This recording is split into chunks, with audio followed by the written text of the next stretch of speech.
Hola a todos, soy Manuel Richard, profesor de Derecho Procesal en la Universidad Pública de Navarra. En este vídeo vamos a hablar de la interceptación de las telecomunicaciones.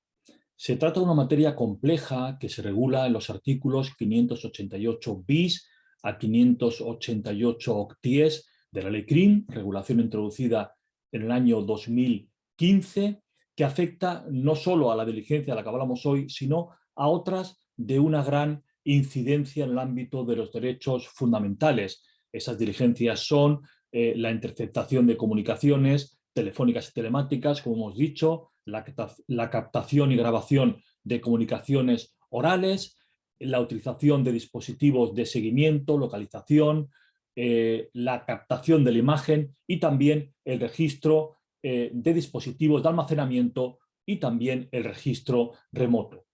Se trata de medidas, como digo, que afectan a los derechos fundamentales y que, por lo tanto, tienen una gran incidencia en el ámbito de la investigación criminal. Antes de entrar en la materia del vídeo de hoy, que es la interceptación de comunicaciones telefónicas y telemáticas, vamos a hablar de unas disposiciones generales que se contienen en la Ley 588 bis y que se aplican a toda esta clase de medidas, incluido también, por supuesto, la interceptación de comunicaciones telefónicas. Estas consideraciones generales o disposiciones generales son las siguientes. Primero, en cuanto a los principios, todas las medidas de investigación tecnológica deben acordarse siguiendo los principios de especialidad, idoneidad, excepcionalidad, necesidad y proporcionalidad. En pocas palabras, esto significa que la medida debe acordarse no con carácter prospectivo, sino para dilucidar, para investigar unas sospechas fundadas de la existencia de una comisión de actos delictivos. Es decir, se pide y se adopta la medida no para ver si hay caso, sino para investigar el caso del que tenemos sospechas fundadas.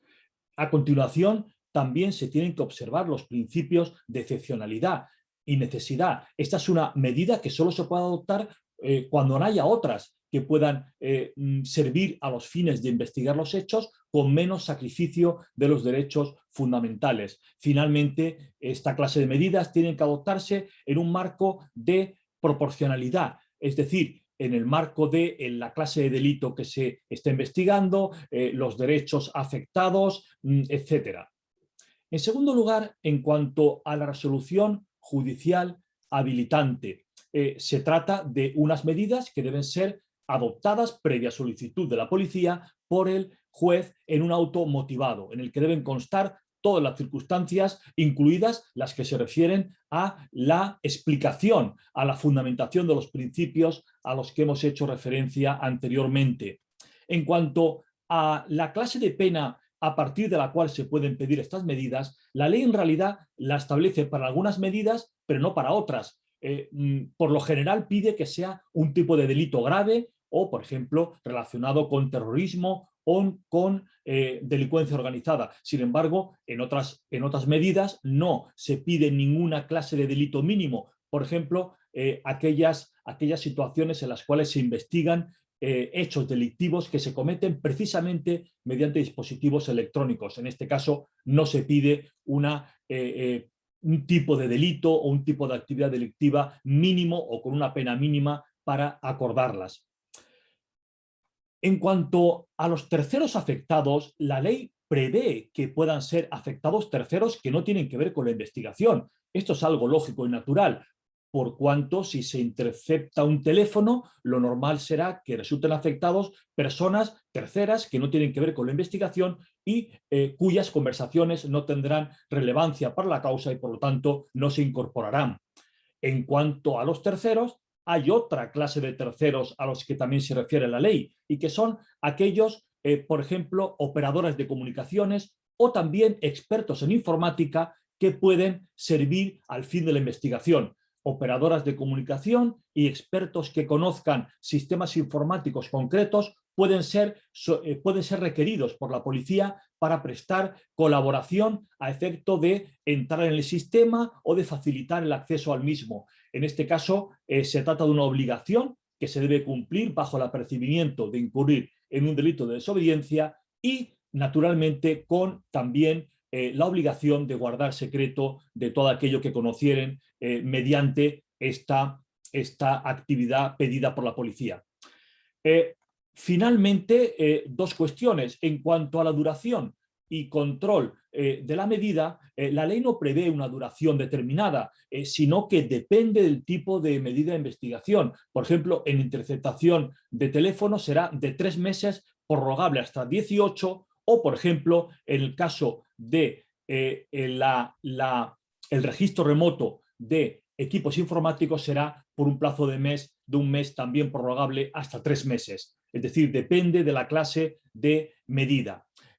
Estas medidas tendrán efecto durante el tiempo que acuerde el juez, se podrán prorrogar naturalmente con un oficio en el cual se dé cuenta de la necesidad de esa prórroga y cuando finalice la medida se deberán entregar todas las grabaciones que se han efectuado con una transcripción de las mismas, pero resulta importante que el juez cuente con todas a efecto de que en sede judicial se pueda realizar pues, una selección de los fragmentos de interés y que también la otra parte, cuando se levante el secreto de las comunicaciones, perdón, el secreto de las actuaciones, pueda también revisar el total de las grabaciones efectuadas para evitar que se pueda seleccionar por parte de la policía un fragmento fuera del contexto. Finalmente, en cuanto al tratamiento del hallazgo casual, es frecuente, y más en esta clase de medidas, que se puedan hallar indicios de otros delitos cuando se está interviniendo en las comunicaciones. En ese caso, no habrá ningún problema en que ese hallazgo sea válido para iniciar otro procedimiento, pero precisamente a ese fin se debe poner en conocimiento del juez la existencia de otro delito y el juez deberá abrir otras diligencias que seguirán el mismo juzgado u otro al que se incorporarán a otra investigación distinta. Pero lo que no se puede hacer es seguir investigando delitos que no están amparados por el auto judicial cuando estos aparecen en el curso de la investigación. Como digo, automáticamente, inmediatamente hay que dar cuenta al juez y solicitar, en su caso, pues una ampliación del auto o en su caso que se abran otras diligencias de las que conozca otro juez que será ya el encargado, el habilitado para en su caso autorizar la investigación que proceda con relación a ese delito que se ha hallado casualmente. Ahora sí, entrando en la intervención de comunicaciones telefónicas y telemáticas, se regula en los artículos 588 ter en diferentes letras. Se trata de una medida que tiene por finalidad, en primer lugar, lo que ya es bien conocido, la interceptación del teléfono, que se regulaba en el antiguo 579 de la ley CRIM, pero naturalmente a día de hoy esa intervención no es solo de comunicaciones orales, sino de un conjunto de información y de datos que navegan, por decirlo así, mediante los dispositivos electrónicos, por ejemplo, los smartphones. Pues bien, esa medida deberá ser adoptada, fundada naturalmente en los principios de los que hemos hablado. Ha de ser fundada atendiendo al principio de especialidad, al principio de idoneidad y a la necesidad de adoptar esta medida que, como hemos dicho, pues puede afectar de una forma importante a derechos fundamentales. En este caso, la ley exige que para adoptarla el delito que se investiga deba estar castigado con una pena como mínimo de 3 años o también en delitos de terrorismo o en delitos cometidos por delincuencia organizada. En el oficio policial, que es de una importancia esencial, porque hay que tener en cuenta que el juez en realidad lo que va a hacer es comprobar si con base en lo que le dice la policía se puede acordar esa medida y es idónea y es adecuada. Pero naturalmente la información que tiene el juez es la que le proporciona la policía. Por lo tanto, en ese oficio policial deben constar todas las circunstancias, todos los indicios y la necesidad de adoptarla, naturalmente haciendo constar cuáles son los teléfonos, cuáles son las personas y todas las circunstancias que puedan servir al juez para dictar una resolución fundada correctamente en los hechos que se investigan. En tanto que se pide la intervención de un teléfono, que suele ser un dispositivo inteligente, bueno, pues en la solicitud y en la en la consiguiente autorización, pues se pueden hacer constar la petición de que se registre y grabe en el contenido de las conversaciones, que se haga constar el conocimiento, perdón, el origen y destino de las comunicaciones, la localización geográfica o el conocimiento de otros datos asociados a la comunicación.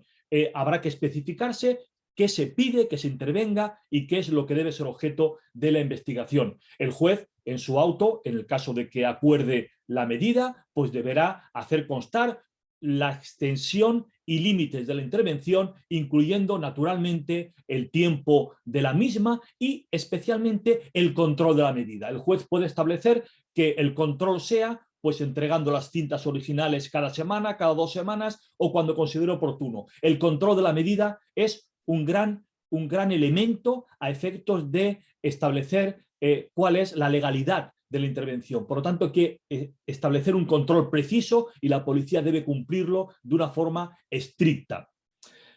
La ley también prevé que en caso de urgencia la autoridad gubernativa pueda acordar de una forma con su propia autoridad la intervención telefónica. Esto será así únicamente cuando haya urgencia y necesidad y sea realmente necesario proceder a esa comunicación porque se fuesen a perder datos de la investigación o porque estuviese en peligro la vida de personas. En este caso, la autoridad gubernativa lo deberá poner en conocimiento del juez en un plazo de 24 horas y el juez deberá ratificar o no la intervención telefónica en un plazo de 72 horas. El resultado de la intervención constará en pieza separada, secreta naturalmente, porque no se notifica a la persona investigada, si no sería inútil la diligencia, y una vez finalizada, pues se entregarán todas las cintas originales, todas las grabaciones originales al juez con un informe en el que consten también las transcripciones que sean de interés y naturalmente firmado por todos aquellos que han intervenido en la diligencia. Finalmente, 2 cuestiones sobre esta cuestión. En primer lugar, no se deben hacer constar aquellas conversaciones que afectan a la intimidad personal y que no tengan nada que ver con la investigación y tampoco aquellas que estén sujetas a algún tipo de secreto, por ejemplo, el secreto entre cliente y abogado. Y finalmente, la ley también prevé de forma novedosa un procedimiento para que personas que sean ajenas a la investigación y que hubiesen sido grabadas en el curso de la investigación puedan reclamar que se destruyan esas comunicaciones que le afectan personalmente y que no son objeto de la investigación.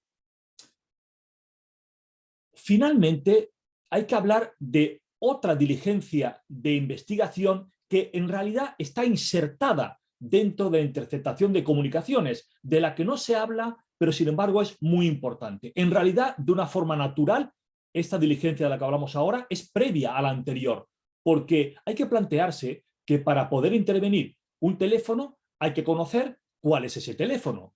Y naturalmente eso plantea una serie de cuestiones que ahora resolvemos. Además de poder intervenir en un teléfono sobre unas comunicaciones que se están realizando, también se puede pedir la aportación de los datos que constan en las operadoras de comunicación con relación a comunicaciones telefónicas que se han producido en un tiempo anterior. Esto es muy común en la investigación policial porque generalmente cuando se produce un delito grave lo que se suele hacer es investigar, rastrear las comunicaciones de los teléfonos de las personas de interés. A estas cuestiones nos vamos a referir y se trata en este caso de lo que se llama la incorporación al proceso de datos electrónicos, de tráfico o asociados y también la obtención de datos del titular, el terminal o las comunicaciones realizadas. Está esta cuestión regulada en los artículos 588 ter,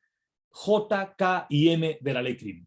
Vamos a atender a los supuestos que se pueden dar. En primer lugar, las operadoras de comunicación están obligadas a guardar los datos del tráfico de las comunicaciones por un periodo de 1 año. Es decir, que los datos de todas las comunicaciones que cualquiera de nosotros realizamos en el día a día están salvaguardados, están custodiados por las operadoras de comunicaciones que conforme a la ley 25/2007 tienen obligación de guardar. Pasado ese año, esas comunicaciones ya no existe ninguna obligación y deben ser destruidas. Pero durante ese año constan las comunicaciones que se han realizado, no la grabación de las conversaciones, pero sí las comunicaciones entre teléfonos, la localización geográfica y otros datos asociados al tráfico. Estos datos pueden ser obtenidos por la policía previa orden judicial y los operadores de comunicaciones tienen la obligación de entregar esos datos a la policía previa esa orden judicial.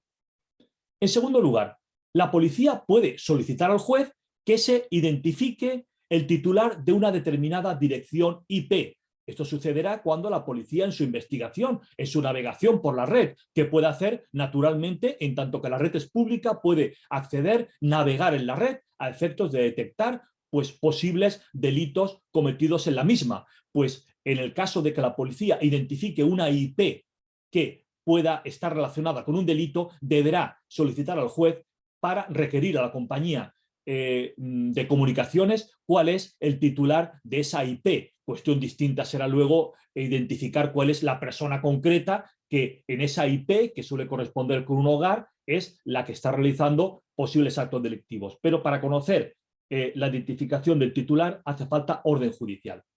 En tercer lugar, la policía puede pedir directamente a la operadora de comunicaciones, en este caso sin orden judicial, puede pedir directamente que se le dé o bien a partir de un teléfono el titular o bien a partir de un titular el teléfono. Esto puede ser en un sentido o en otro. En este caso no hace falta orden judicial y la policía, bueno, pues a partir de sus investigaciones podrá deducir que el sospechoso utiliza un teléfono y puede pedir que se le dé la titularidad, que se le dé el número del mismo o al contrario, partiendo de un número de teléfono, pues pedir quién es el titular, en este caso sin orden judicial. Cuarto y último lugar, puede darse el caso, que también es muy común, que se sepa que una persona en concreto no identificada usa un teléfono y puede ser que no se sepa cuál es el número, ni tampoco la persona. ¿Por qué? Pues porque precisamente, imagínese un sospechoso que utiliza el teléfono de un testaferro telefónico, por decirlo así. Una persona que utiliza un teléfono que está a nombre de un tercero que está ubicado en un país, bueno, digamos una persona que no tiene relación y que sencillamente provee de teléfonos. Naturalmente sabemos quién es la persona, podemos saber la persona que está utilizando el teléfono, pero no sabemos el número de teléfono y es inútil pedir a la operadora de comunicaciones que nos dé la titularidad, los teléfonos que tiene a su nombre ese sospechoso, porque ese teléfono no aparecerá, porque no es titular. En este caso, la ley en el 588 ter L atiende a la posibilidad de que la policía utilice dispositivos de identificación técnica de esos teléfonos de los que no se conoce o no se puede conocer el titular. En este caso, la policía utilizará por lo general dispositivos técnicos de rastreo telefónico con el fin de detectar cuál es el IMSI o el email de tal teléfono móvil y a partir de esa identificación poder pedir en su caso una intervención telefónica de tal número de teléfono, valga la redundancia. Finalmente, y ahora sí, en cuanto al valor y utilización de la información obtenida, claro, naturalmente la información obtenida en una intervención telefónica puede ser relevante para la investigación criminal o no. En el caso de que lo sea, hemos de tener en cuenta que para que pueda ser valorada como prueba en el proceso, debe haberse cumplido estrictamente todas las normas legales al efecto, empezando por un auto judicial que esté debidamente fundado, siguiendo por el debido control que el juez debe establecer en el auto y que la policía debe cumplir, y en tercer lugar, que se introduzcan en el proceso de una forma legal y correcta, es decir, todas las grabaciones y que estén a disposición de todas las partes para poder pedir en su caso que se reproduzcan en el plenario o no. En cualquier caso, toda la diligencia en cuanto a su realización y en cuanto a su introducción en el plenario debe ser absolutamente respetuosa con los derechos fundamentales. De otro modo, pues podrá ser anulada por nulidad de actuaciones, por ser una prueba ilícita. Finalmente, una vez recaída resolución firme, el tribunal ordenará que se ordenará la destrucción de toda la información que se hubiese obtenido, con excepción de una copia que se guardará por el secretario, e incluso esa copia será destruida cuando hayan transcurrido 5 años desde que se hubiese ejecutado la pena. Pues bien, con esto finalizo el vídeo. Muchas gracias por vuestra atención.